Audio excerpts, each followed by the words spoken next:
We are now recording. Well, the first thing I'd like to hear from, Nawal, just nod your head. Uh, I've already started talking to Sister about this, but how is the class uh, Blackboard in itself running for you and the uh, kinds of activities? Are they working okay for you? Okay, It's working okay for me. good, good. That's fantastic. Uh, so the upcoming assignment is going to be due on November 10th, and you'll be writing an email. And in this email, you have just hired someone, okay? They've been hired, and you are in this email, you are laying out the onboarding activities that they will be participating in, okay? I've given you an example of an email. I've given you, of course, the various kind of onboarding activities that a district should use. Okay. And so you'll put those together in an email. I'm not sure how long. I mean, it could be maybe 2 pages, uh, but best emails are less than a page. But it's better to be thorough and have a little bit longer email than it is to miss something and not have a longer email. Okay. The other thing that I wanted to mention is I haven't done this yet, and you both will remember me doing this in my other class. I have to convert the quiz grades because Blackboard holds the quiz grade on the number of questions and points on the quiz. And of course, each of these quizzes count 5% of your grade, of your total grade. And so, in order for me to get a clean score on Blackboard, I have to convert that. So when you see your test scores drop in this next week, they didn't drop. They just were converted to, instead of 20 points, they were converted to 5 points, which equates to the overall class. Remember me doing that in the other classes? Yeah. Okay. So uh, this next this next quiz will be 10 multiple choice questions and 2 brief essays. So you're going to be doing a little bit more writing maybe in this one than you have in some of the other quizzes that you've had. Uh, and once again, brief essays don't have to be extraordinarily lengthy, but just be brief. Okay. So we'll go ahead and get started with our objectives. The first objective is, oh, I did want to ask one more question. So at this point, and we're probably about halfway through the class, I'm thinking, therefore, just about halfway through the class, are you getting the feel for the human resource department? Are you starting to understand where I'm going with this course? Yeah. Good. And what I mean by that is, of course, at the beginning, we laid out the functions of a human resource department in general. We then had you do that survey, or excuse me, that interview, and you learned a little bit about a particular how it functions in reality. And of course, it functions a lot of different ways depending on the size of the district, the size of the school, the number of administrators that are available. All of those kinds of things dictate the shape of the human resource department. Regardless if it's a small school or a huge school, each one of these functions should exist and probably do exist. And of course, we've just been methodically working our way through those functions. And of course, this time you dealt with a few other kinds of things. Oh, darn it. My cursor or my uh, whatever. Anyway, back to the objectives. So the first objective is to explain the various methods to recruit candidates for open positions. And of course, the 3 modules this time, we start you with hiring practices. We work on hiring those specialty areas like administrators, et cetera, et cetera. So one of the first things you got to think about, or the human resource department personnel must think about, is how are we going to go about getting candidates for our open positions? So, sister, give me one. Which one? I What's think the first one is the people they will make a formal advert advertisement, yes, through advertisements. Okay. infographic. Yeah. Yes. And you guys developed an infographic, which was an example of a current way to do that. In my day, it depended on, and I'm gonna fill all this in, talking about my experience, okay, as a superintendent. Uh, Very seldom did I ever have to use newspaper advertisements. We usually used a variety of other ways to let people know that an opening existed. And the way that we decided how we were going to advertise or announce the position opening was based on some basic characteristics. For example, when I was hiring, my school district was a small rural school district in Ohio. And when we were trying to hire a special education teacher, if I advertised in the paper, I would have gotten it would have been a waste of money on the advertisement. So I didn't do that. Uh, the way that, and I also knew that there weren't going to be very many people locally who would be interested in a position. So I would contact colleges and universities. I would let them know about the opening, give them the information, give them our contact number, and that's how we advertised for special education teachers in general. So another interesting part, another way to advertise is word of mouth. I always found this interesting. Once again, rural school district, small school district. And so if we had an opening for a school secretary, I didn't have to advertise one bit. First of all, I knew I was going to hire somebody in the district, and I knew that as soon as the Board of Education accepted the position opening through retirement or some other means, I knew that I was going to get 20 applications for the position because the area was poor.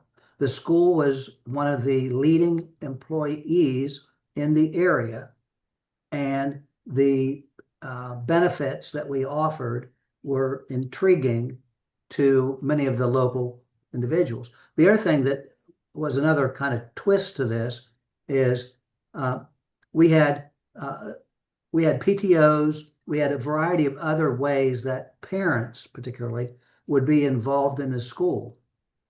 And so almost every time the person that we actually hired had done some sort of volunteer work for the school, and we had a personal understanding of them, which made it rather interesting.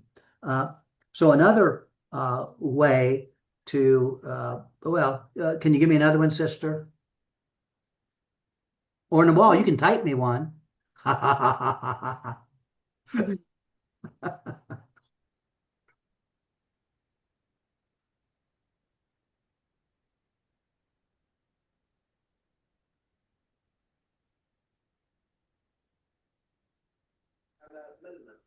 It's working now? Yes. Yes, Oh, finally. Thank we got you. you back. We got you back. Yes. Okay, I'm sorry. So what was the question? Okay, so we're talking about various ways to recruit candidates. Hmm. And we first of all talked about advertising via newspaper or TV or radio, which I never did at all. And then I talked about Word of mouth. universities, and I talked about word of mouth. Okay, Yeah. can you come up with it? So those are three. Can you come up with another one? Yeah, on social media, like Yeah. So advertising. Social Yeah, media? social media. LinkedIn is a Yep. primary and a very For sure. primary.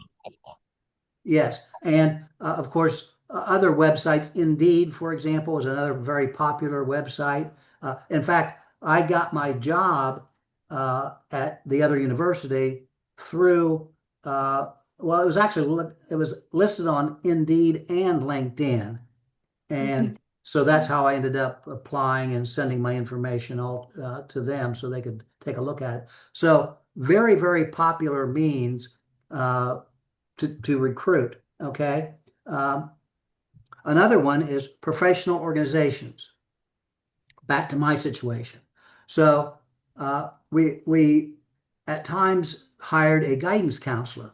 Once again, kind of going through the process. I'll back up. When I was superintendent, LinkedIn didn't exist. Those things didn't exist. So that was I didn't use that means. I'd have to rethink how I would do that in today's world. We'd have to make sure that we get that. We'd use it for sure. Uh, uh, so if I used I knew there was no word of mouth. There were going to be no people local that would do this. I really preferred to get someone with experience. And typically, when I used the university, I usually got individuals who were first time workers. They didn't have a lot of experience, some, occasionally maybe, but not always. So that led me to professional organizations, counselors associations. And so I actually would do two things. I would actually put it on the university because it didn't hurt me, it didn't cost me anything. And I also listed it on professional organizations. So that was another way. Uh, Referrals. Once again, okay, can you tell me what a referral is? Noel, Yeah. tell me what So a like a recommendation that we personally do, we send their names. I don't know if it's like we send their names, but I think we give them a form. Like HR, I think sends them a form and the potential employee fills it out. But it's basically from like one employee sending it as a recommendation for someone else to be employed at that school. exactly. That's what the way it is. That's the way it works. Uh, Very seldom did I have, well, I shouldn't say that. I can back up a minute. I had board members at times who were trying to get one of their buddies Mm. hired. And oftentimes they would say, oh, by the way, I was one of the more funny situations that I was involved in is we're just starting. In fact, I just started at the school as a superintendent. So they, the board didn't really know how I functioned, I guess. And so I'm getting ready to go into an interview, and the secretary tells me that I have a phone call. I thought, well, I'll go ahead and take the phone call. Here it's a board member, and he is giving a pitch for the person who is just coming in to interview. And uh, but that didn't happen. That's the only time that happened because sooner or later the Board of Education understood a couple of things. First of all, that um, I didn't I didn't hire people on the buddy system, so to Okay. speak. I tried to hire the best person that we could find possible. I was smart though. I knew that we would only hire local people for our classified positions. Uh, because and they would probably they would live in the school district because they supported the school district. And so those kind of things always came through. The last one on the list is employment agencies. You know, every state has an Mhm. employment agency. I never used that means. Um, it could be used. Uh, as I was putting this information together, I thought about how I might use that, and uh, I, I, I think I would possibly use it for bus drivers. That's another critical area of need within schools. And you have to be pretty aggressive and offer some pretty out of the box thinking in order to recruit and get reasonable people to drive the bus for the school district. Okay, so good job with that. The second objective, recognize the steps in the employment hiring process from recruitment strategies to the recommendation of the board. So what I want you to do here is just walk through step 1, step 2, step 3, as to how that works. So sister, can you give me the very first step? The selection process. Yes, When the school board accepts a recruitment and employee vacating a position, dismissal or newly approved position. Yes, absolutely. And the one thing that I've told lots of students who are aspiring principals, you do not have an opening until the board acts. And what I stress here is that imagine this. Imagine that the rumor mill says that a teacher is going to retire. And the principal hears that rumor and starts to go down the road of encouraging individuals to apply, start talking about the opening, la, la, la, la, la. And guess what? The person doesn't retire. They choose not to retire. Now, all of a sudden, in my opinion, that principal has egg on their face, so to speak, and it's not something that you want to have happen. So you have to wait until the board acts. And when the board accepts that resignation, adds a new position, whatever, it's at that point, that's the very first step in the process. Okay, Noel, can you give me the second step?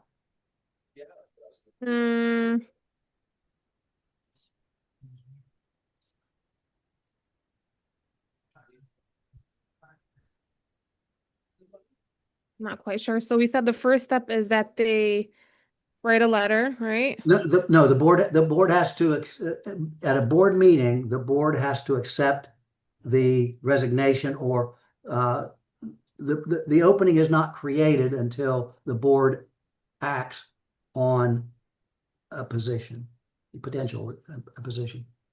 Well, the next step is to start to give consideration to staffing needs. Okay. Staffing needs. And what I mean by that is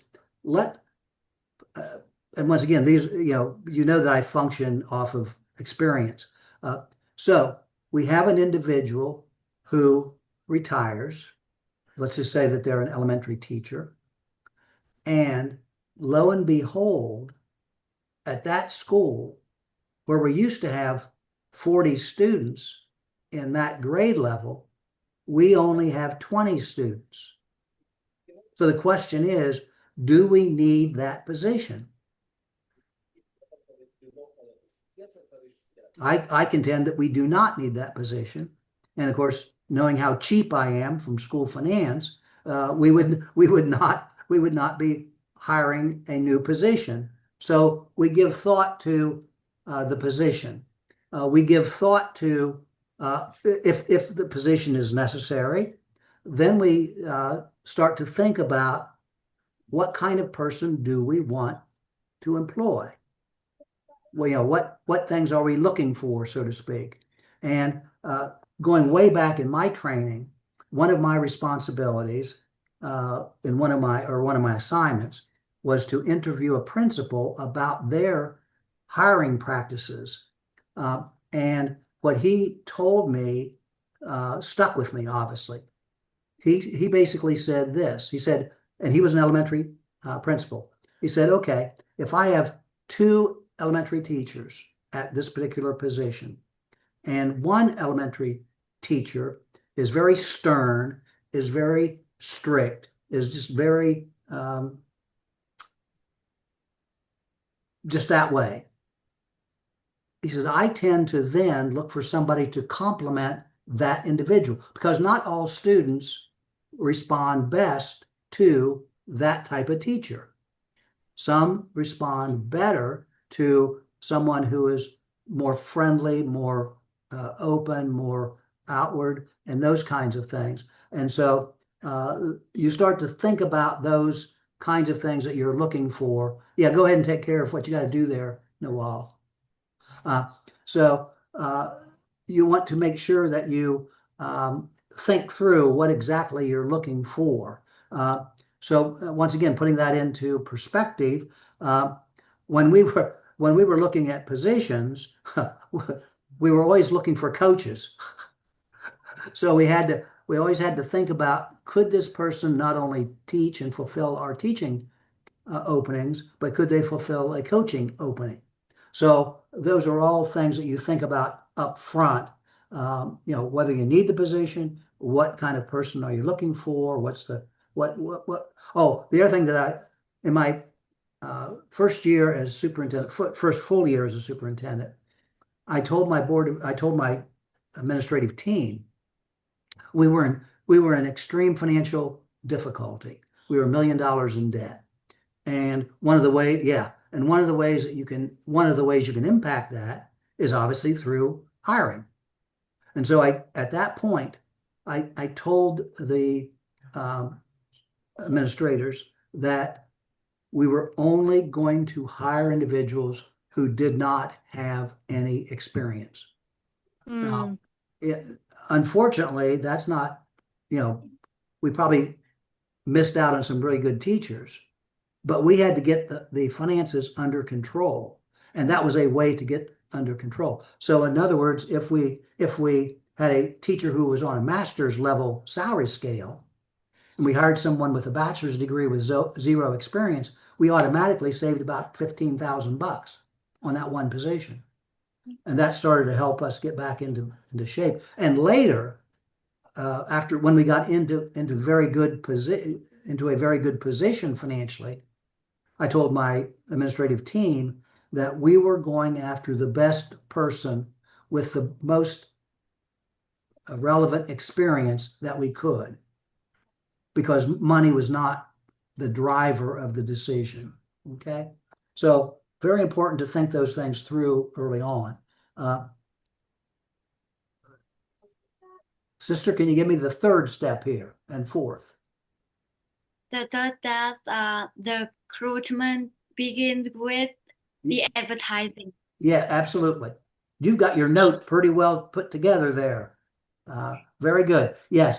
Now we go back to that recruitment, and we figure out once again what's going to be the best avenue for us to advertise this position and secure the most and best applicants. Okay.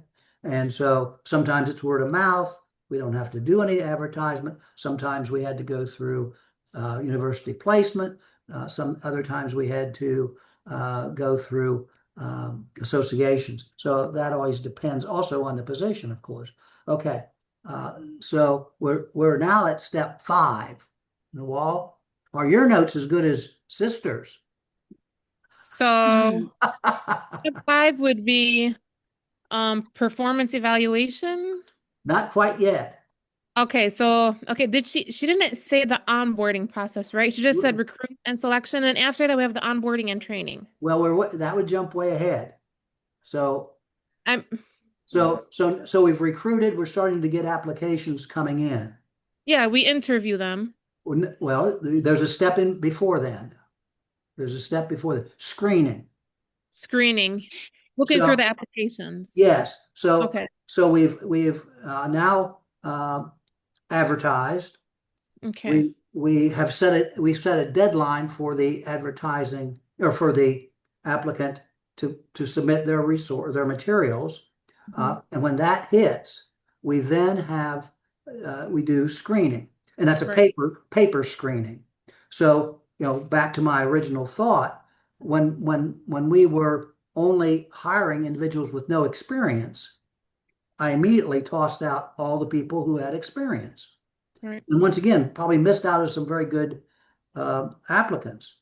However, that's what you needed at the time. Yeah, at that point, getting the school district back under financial, back in good, sound financing shape, we had to sacrifice a little bit of the talent, I guess, so to speak. So we screen, and we go back to those things that we're looking for. Okay. Now, back to practicality. In my school, small school, on average, so the most we ever interviewed was about 20 people for a position.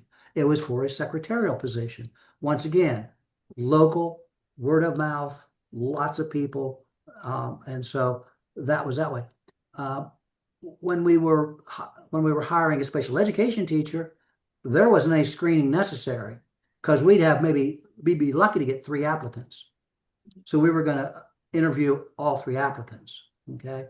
And so, but screening is the definitely next step.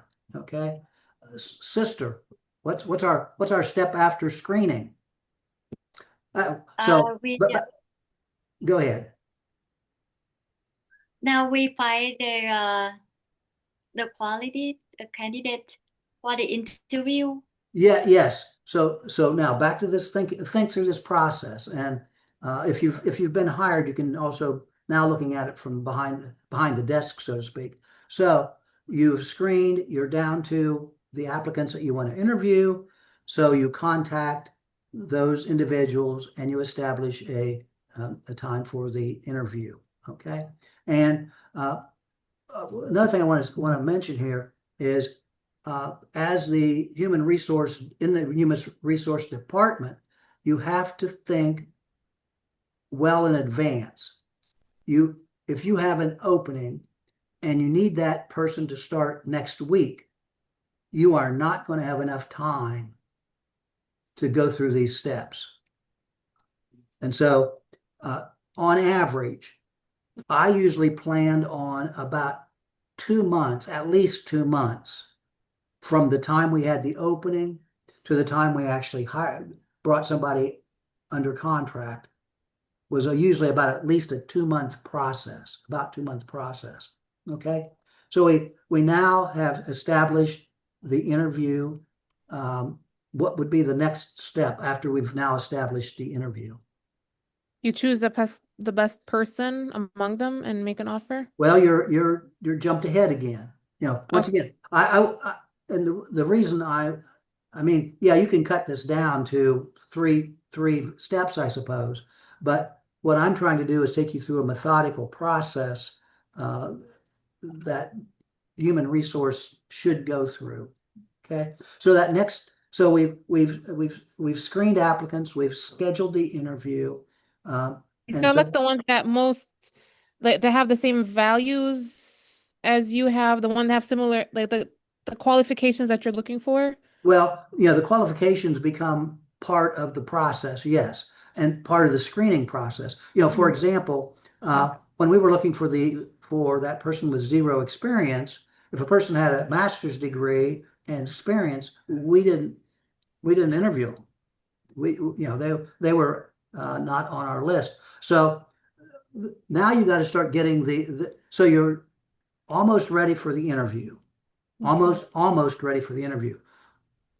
I subscribe to and implemented a committee process for interviewing applicants. And I always like to use this experience. So we had a music teacher opening. And what do you think I know about music? Well, I listen to music. Does that count? I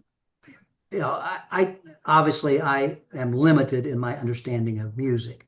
I knew that my principal also was like me, with very little knowledge and awareness of the nuances of music. And so therefore, I invited our 2 music teachers to come into the interview. And they accepted. Because what have I just done when I do that? What has human resource department done when they have invited 2 individuals in with specific experience and knowledge? Well, first of all, hello.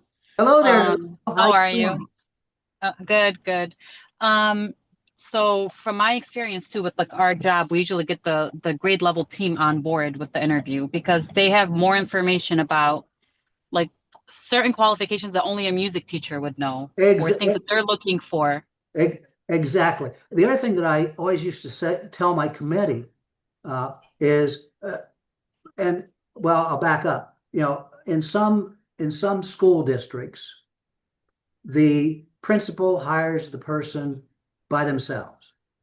In small school districts, the superintendent might hire the person themselves. There's only one problem with particularly the superintendent doing that hiring. The superintendent doesn't have to work with this person.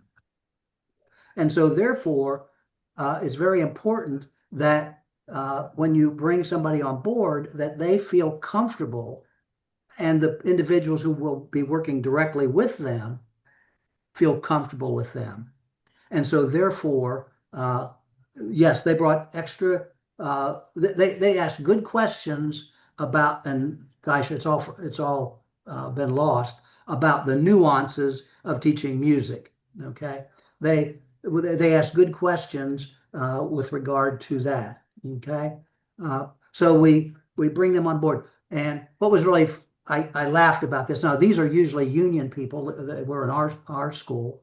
And the first thing out of these two teachers' mouths was, "We're not picking this person." I said, "No, I understand it, and no, you do not have the authority to pick this person, nor will you be picking this person, but you will have input into who we hire." And they said, "Oh, okay, we'll buy that." And so in the meantime, I usually had 8 or 10 structured questions that we were going to be asking.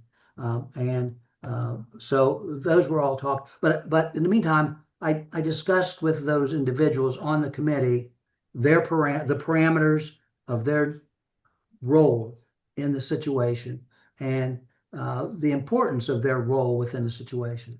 And also I wanted to hear what they were looking for in an individual, which kind of back-trailed into the beginning part of this process.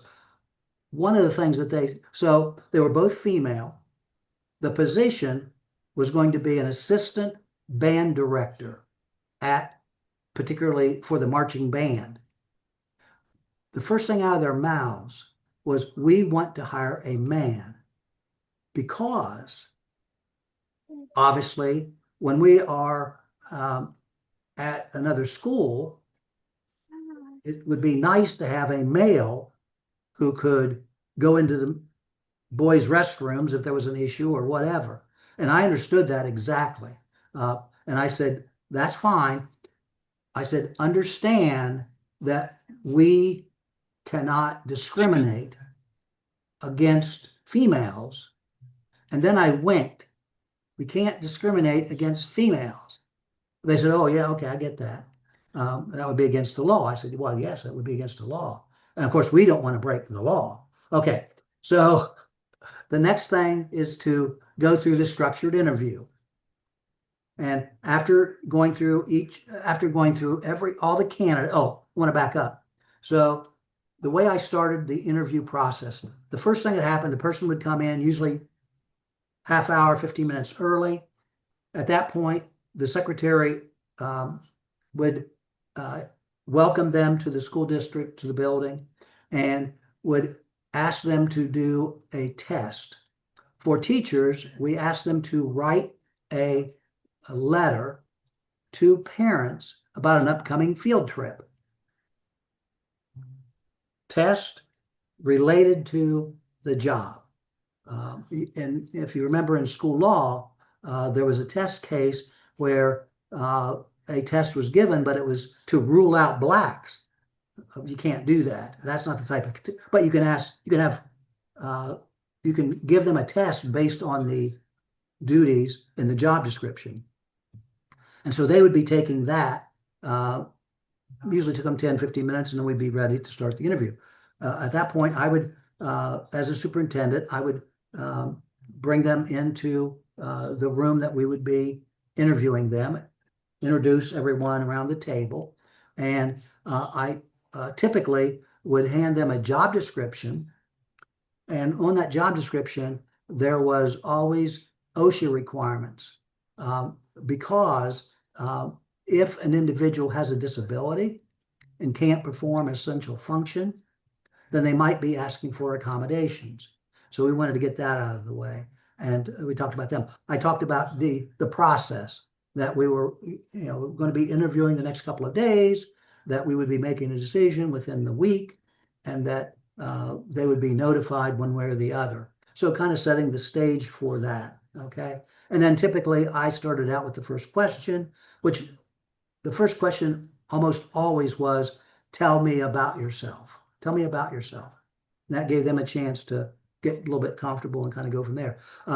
So I had two funny incidents occur with this. The first funny incident was my Board of Education always wanted to be involved in the interviewing of principals, guidance counselors, school nurses.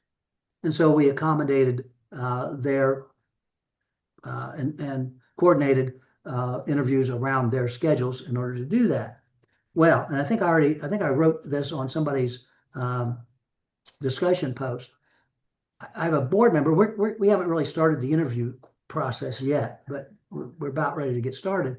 And one of my board members says, "Are you married?" I went, "Oh my God." And so I told the gentleman, I said, "You don't have to answer that." And then later I told the board member, I said, "You can't answer that question. You can't ask that question." So in fact, I think I even made the point that in that particular instance, I was an authoritative, I used an authoritative leadership approach because I had to. The situation called for me to be authoritative. Because we probably wouldn't have, you don't have a problem until you got a problem. We probably would not have been sued, but why put yourself up for that? So you go through the interview process, and now, Noel, you start to get into the next step after the interview is completed. What do the committee members do? They discuss who did best in the interview. Well, so yes, in general, the answer is yes. The way we approach that is we would give ourselves about 10 or 15 minutes for people to fill out the rating sheet. And then we would have them set it aside. Okay. Then we set it aside. Because at that point we were still gathering information about all the candidates. So we weren't ready to have that full-blown discussion. When all the candidates were interviewed, then I asked them to bring out I said, take your time and rate your top 2 or 3 candidates. And Last semester, sorry to interrupt you. that's okay. Last semester, during one of the internships for one of the classes, I did shadow my principal as she was interviewing. The rating worksheet they were filling out as they were interviewing the potential candidate. Yes. So so they had a form, they were taking notes, and then also rating at the same time, not after. Exactly. That's the best way to do it, is to, so it's fresh in your mind. So after everyone is done, then we would debrief. And one of the things that I learned early on in doing this is I never shared out of the gate who I wanted, because I knew that if I did that, they would say, "Oh yeah, that person's okay." They would agree with me. And I wanted to hear what they had to say. So back to my music teachers. So they had one female who was rated a little bit higher than a male. So we started to discuss this individual. These individuals were debriefing, and I eventually got around to the question. I said, when we started this process, you guys said that you really wanted a male. Now I know we can't, I know we can't discriminate. We aren't going to discriminate, and I understand exactly why you said that. Do you think the male is good enough to be offered the position, or should we just automatically forget that was one of our criteria? And they said, "Oh no, he's okay. We can work with him." That's another thing that's an advantage, having those people Now they know who the people are. They have a feeling for them. And so when they start to work together, they already have established a little bit of a relationship with them, which proves to be extraordinarily good. So after the structured interview, we do the debrief. Now we have and we want to have at least three. You would prefer to have a number one candidate, a number two candidate, and a number three candidate. You'd like to have those three situations, okay? So after the interview, you've selected the top three. You've got your number one, your lead candidate. What's the next step? Send in an offer. Not yet. Better not do that. So I know at our school they have them try a lesson, like Well, teach a class. you could do that. That's another part of the interview process. Yes, you could do that. References, maybe. But right now we've got our three candidates. We've had them do their teaching and those kind of things as part of the interview process. You got to do your reference checking. Yeah, that's what I said. Checking references from previous Yeah, employers. you got to check references. Here's one of the experiences I had. Okay, so the candidate told us that they were teacher of the year at such and such a place, and I can't remember what else, but and what was difficult in this one, it was over a holiday. I can't remember if it was, I don't remember when it was, but it was over a holiday. I told the team, I said, look, I am not, and here was a flag on his application information.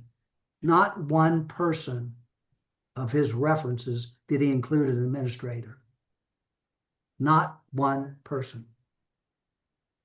Now, I'm not going to say that would rule somebody out, but yet it does say something. So anyway, I told my administrative team, I said, look, I am not going to recommend someone to the Board of Education unless I hear from one of this individual's administrators, previous administrators. They understood that. And I had to dig. I had to absolutely dig to find a person. I eventually found a person, and guess what? This guy lied. He had stolen money from the school. Yes, stolen money from the school, and they actually fired him because of it. Now, had I not done that reference checking, and had I not dug hard to get that reference from an administrator, we would have never found it. We eventually went to the second candidate. And by the way, the second candidate turned out to be very, very good. And I was very pleased with that. So very important. Of course, you do your criminal background checks. You can, I also contacted the people who were on the reference list. That's okay. But always understand that if they were on the reference list, they're probably going to say good things about the person. Now, I'm going to tell you another story on the flip side of this. So I get a phone call from a superintendent from another region of Ohio. Didn't know the person at all, and he called me, and we started chatting, and he said, I have an applicant who we are considering offering a position to, who used to work not at your school district, but in your area. What can you tell me about him? And I said, well, first of all, why are you calling me? He said, well, I'm going to be honest with you. You will tell us the truth. I said, guess you know me pretty well. I don't know how you know that, but you know me pretty well. I said, here's what I said. I have no firsthand information. Take that into consideration. No firsthand information. But but this school district is neighboring my school district, and I know this person was controversial. And I explained some of the things that I had heard that made him controversial. He thanked me. I don't know whether he offered the person the job or not. But anyway, that's just another side note. So from there, you have a go. Let's say you have a go. Your number one candidate, which was 95% of my time, all the references checked, even the people that maybe weren't on the reference list, supported them, supported their information. And so now you have that candidate, and now you're ready to offer the job to them. So now you make a phone call, you offer them the job, and hopefully they accept it.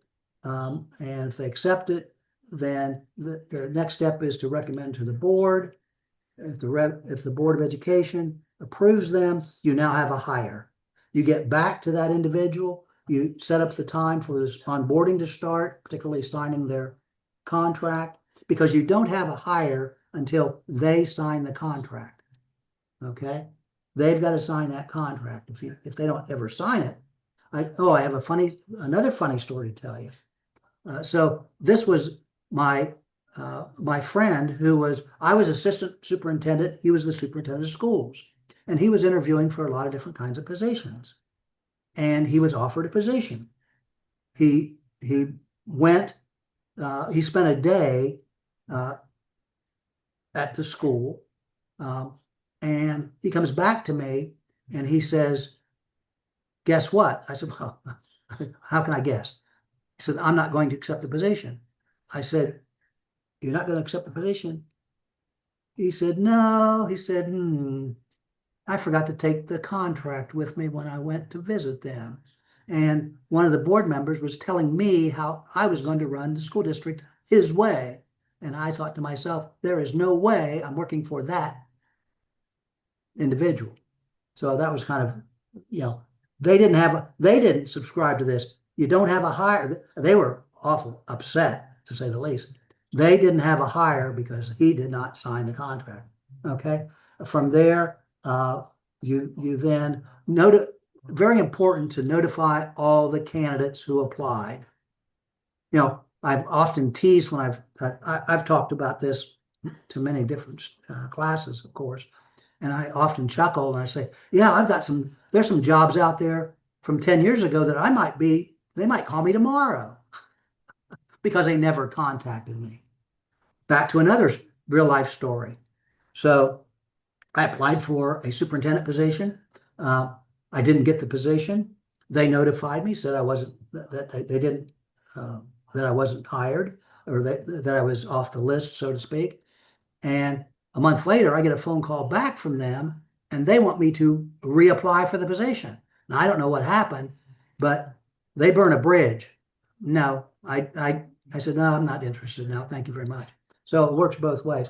Okay, so back to I'll give you a little heads up.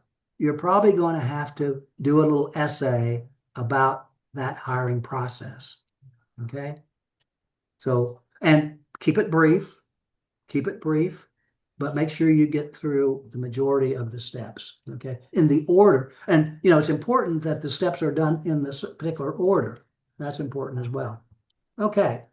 So we just got done with the first lesson that you had. The next group, or next set of objectives center around hiring administrative and spatial service personnel. Okay. And I guess the first question that I have, and I think you even responded to this in the discussion post, what's the difference between hiring an administrator and hiring a teacher, for example? What's the basic difference? So for one, the whole process, like who you meet with, at least when I answered it, it was more based on how it is at Dearborn Public Schools. Yes. With us, when we get hired or interviewed, it's at the school with the principal of the school, assistant principal, and any teachers at the grade level. Yes. And Yeah. then with the superintendent, because we actually was a part of the committee Yes. with our principal when they went to interview her. First, it was with parents and teachers. And then we had a set of questions that we asked. They were all the same ones, just so that it's fair across. And then afterwards, she met with the superintendent, I think, and the executive board members, all three. And then her last one was one-on-one with the superintendent. Yep. So that's a good So, process. And by the way, what you just outlined there, Noel, was that is a large school district's process. You know, mhm. the processes I tell you are from a small school perspective. Yes, You know, if I were at a large school, as a superintendent, would have I been involved in the hiring as closely as I just detailed to you? No. no, No, I would not. I would have I would delegated that to either assistant superintendent and principals, depending upon the position. So yes, the committee changes, the all those kind of things change. And the same thing is true with nurses, psychologists, individuals like that, classified personnel. The committee basically changes. The questions are different, focused on the job, et cetera, et cetera. Okay. So I think you know, have a good understanding of that. Of course, you know, when you're dealing with a spatial area, you know, I'll say nurse, for example. We only had one nurse, so I couldn't bring another nurse in to be part of the discussion. But what we did have, uh, we were linked up with the county health department, and the county health department actually which was kind of funny. They supervised our nurse as well as we did, but we would often involve them in the process, and my Board of Education wanted to be involved in that one, and those as well. So you have to understand the job functions of the position that's open, and craft the questions, even the testing. And by the way, I had a test for every job classification. For example, with cooks, I had them just talk about preparation for a meal. They had to write down the steps in preparation of a meal, and we were looking for cleanliness and things like that. Okay, so how do you handle substitute teaching? The scheduling of substitute teachers. What a pain this can be. How's it are working? you talking about long-term or just No, they primarily. I mean, you could talk about long term, but let, unfortunately, it's been through an app, EduStaff, yes, and we always get different substitutes.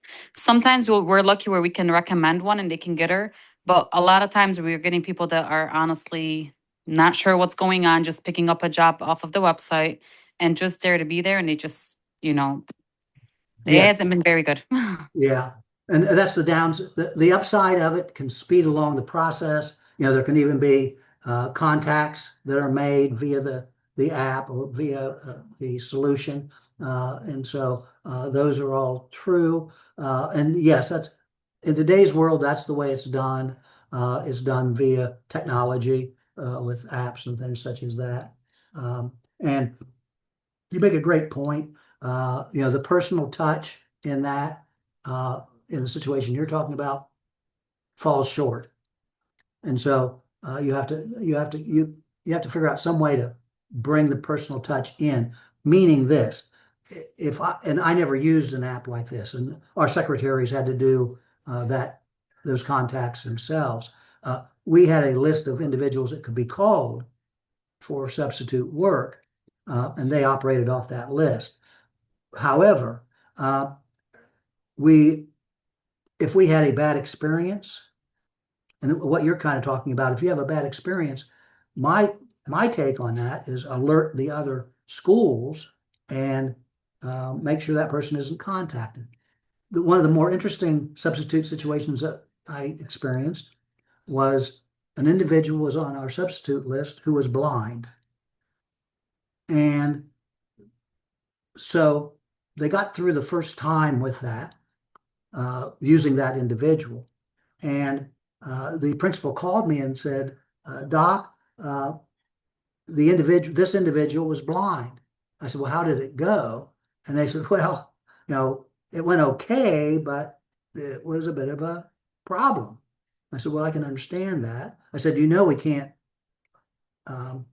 discriminate against their disability. They said, yes.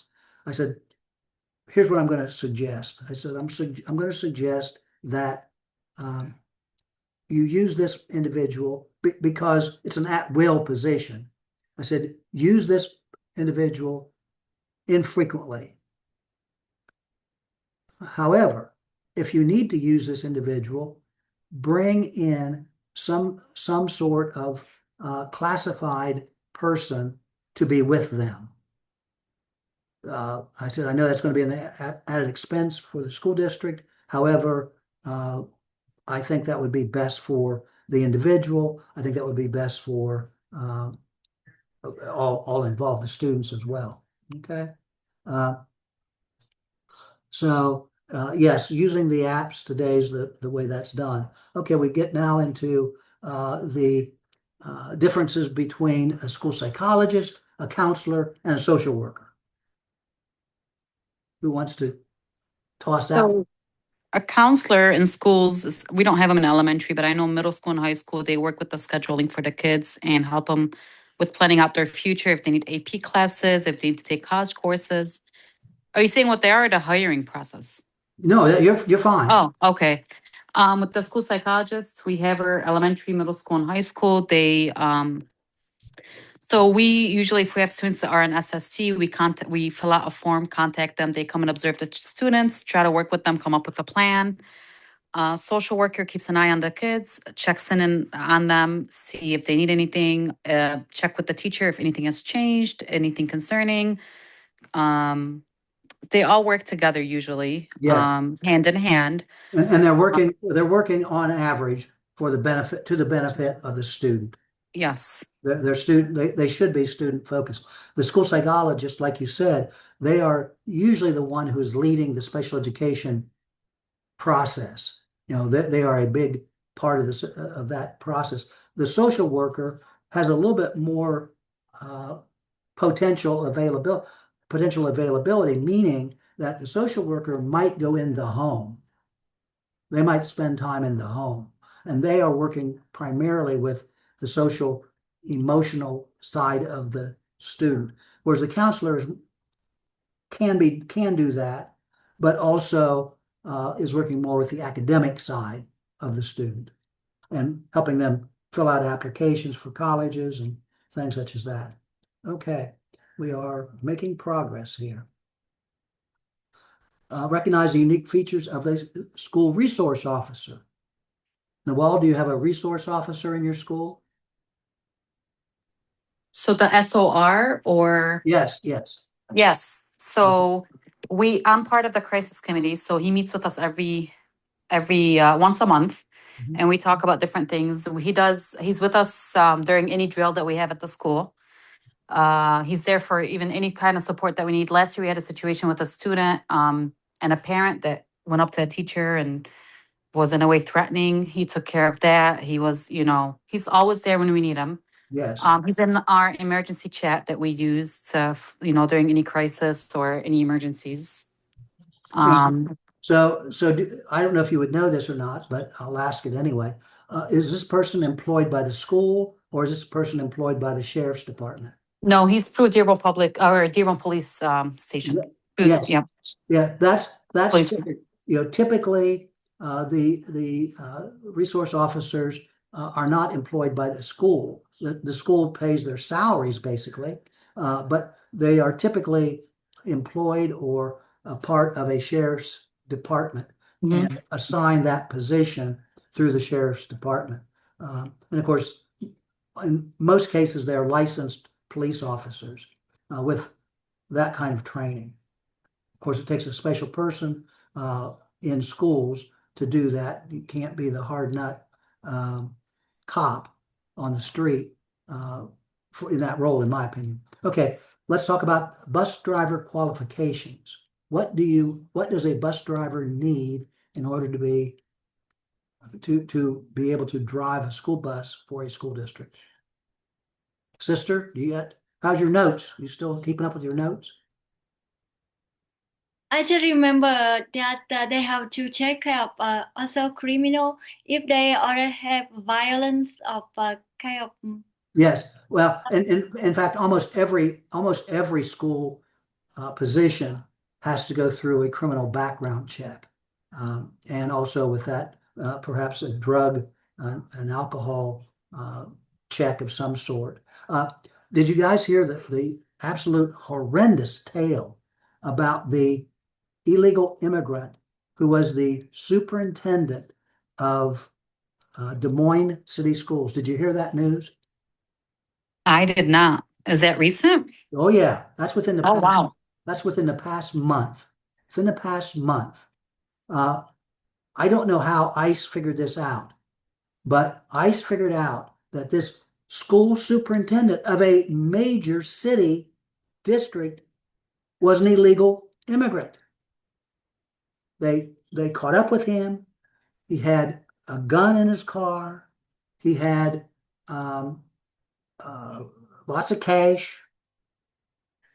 Needless to say, the school board itself was mortified. And the school board, like many large school districts and like many school districts, they used a third party, like a professional association or a headhunter, so to speak, to hire this person. They did not do their own due diligence. They just accepted what, and why the other outfit didn't figure that out, I have no idea. Look that up. Des Moines City Schools, Des Moines, Iowa, which is very conservative, although the city isn't necessarily. But that is very, very real, unbelievable. And of course, the points to the need to do your own due diligence and reference checking. Okay, you have to have a commercial driver's license, CDL. Of course, you have to have a driver's license with a clean driving record. You have to have alcohol and drug testing. You have to have a physical annually. Those are the requirements for a school bus driver. And once again, probably the most scarce position in a school district. Hard to find school bus drivers in most cases. Okay, tell me the difference between orientation, induction, and onboarding.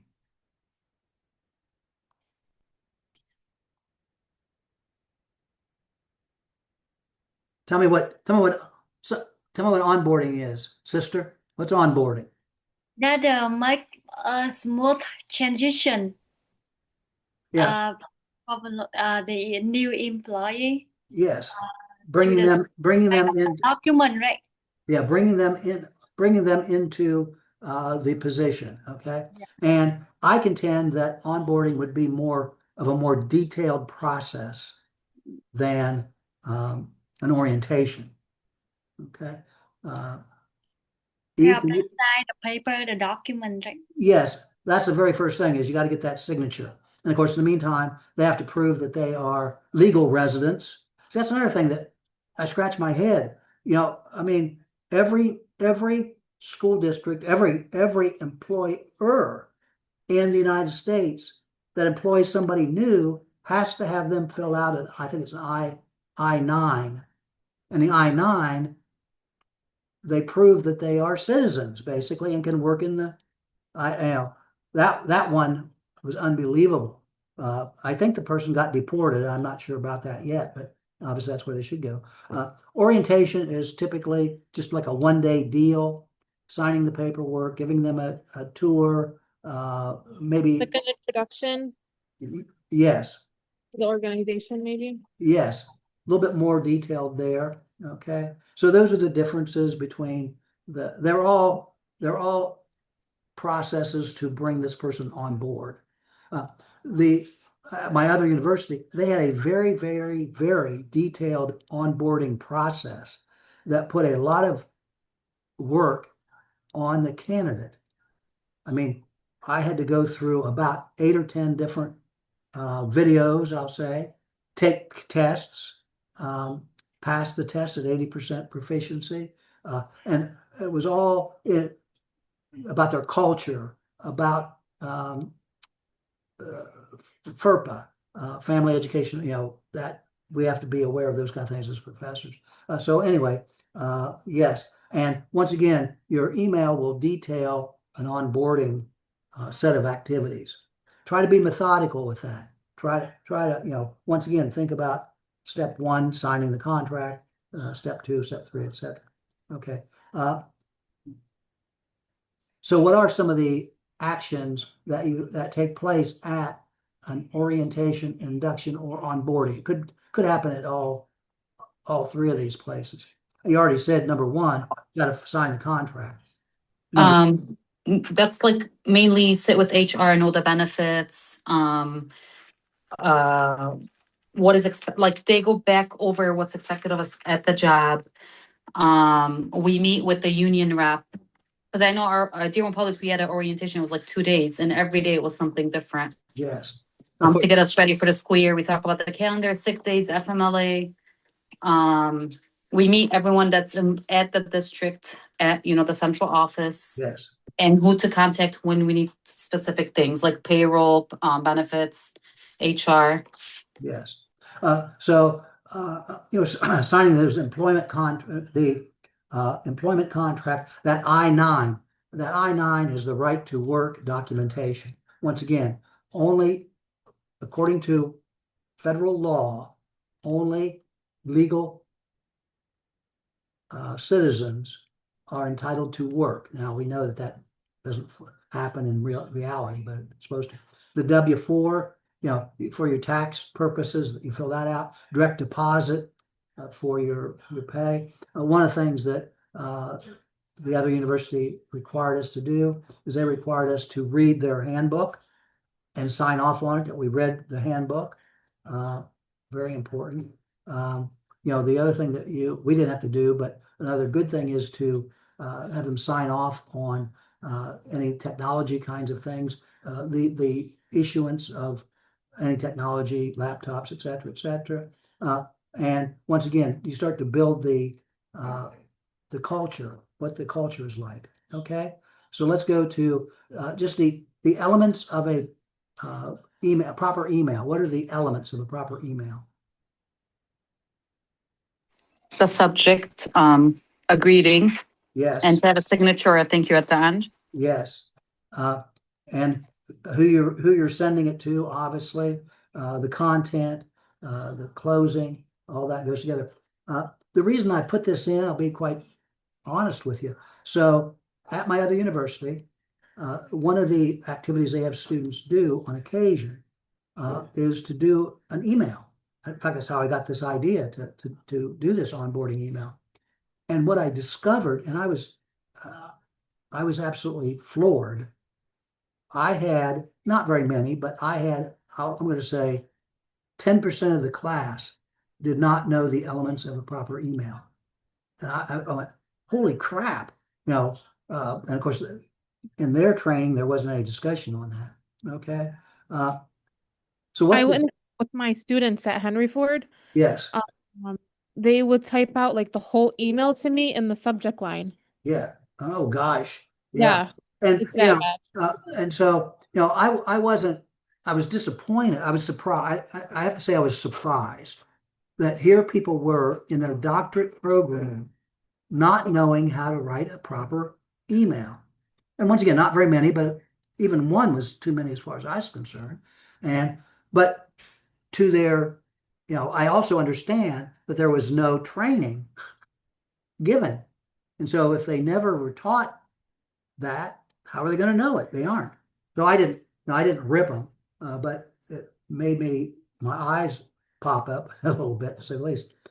We're now getting into mentoring programs. And of course, a mentoring program would be different, could be a part of the onboarding, but it could be it could be separate, but it also could be an extension. What's mentoring? Noelle, do you have a mentor? So yes, at Dearborn, we have your first 3 years, you have to have a mentor. The first year, it's someone that you go to that helps you around with any questions that you have, guides you, supports you.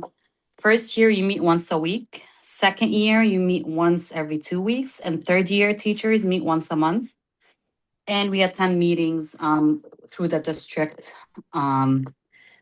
First year, you have to attend 3 meetings. Second year, 2 meetings. Third year, 1 meeting.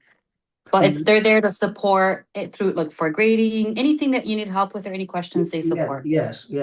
And, see, once again, Dearborn being a large school system, they have in my opinion, just from what you're just telling me right there, is they have a sophisticated human resource process.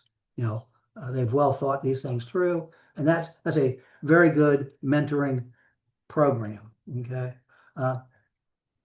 Okay.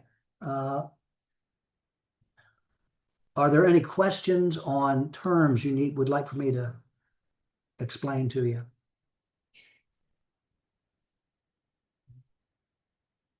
I think I'm good. Okay.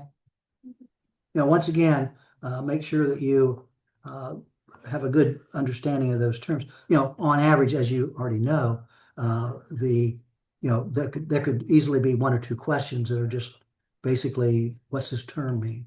The one thing I want to make sure that I stress is that, certified staff, all staff who have licenses, okay, as opposed to classified staff, those staff members who don't necessarily have a license. Although a bus driver would be classified as a classified staff member, although they need to have a CDL license in order to assume that position. Okay. Questions? I'm starting to get a little bit nervous. We're running a little bit later here. It looks like it's about an hour and a half or hour and 10 minutes. Any questions? You guys are doing a great job in the class. Keep up the good work. Noel, you weren't here when I asked this question, and I want to get your take on this. At this point, you're almost halfway through the class. Are you grasping where I'm going with this class? Human resource. So just like understanding the purpose behind human resource, and as a principal, what our role would be, what their role is, and how to deal with them. Yes, and I'm walking you through function by function by function. Mm-hmm. Every module is a different function, and at your school district, the individuals who would be delivering all the various aspects of human resources for the schools will be a large variety of different individuals that will be doing different kinds of things. Later you're going to get, I think the next to last one, you get into payroll. Well, needless to say, school administrators aren't into payroll. That's the accounting department that's doing that, or the chief financial officer's aspect of that element within but every school district has to have someone taking care of that. So that becomes a human resource function. With that, we shall see you later, and good luck, and keep doing what you're doing, and time marches on. Thank you. Good night. Good night. Bye-bye. Bye-bye.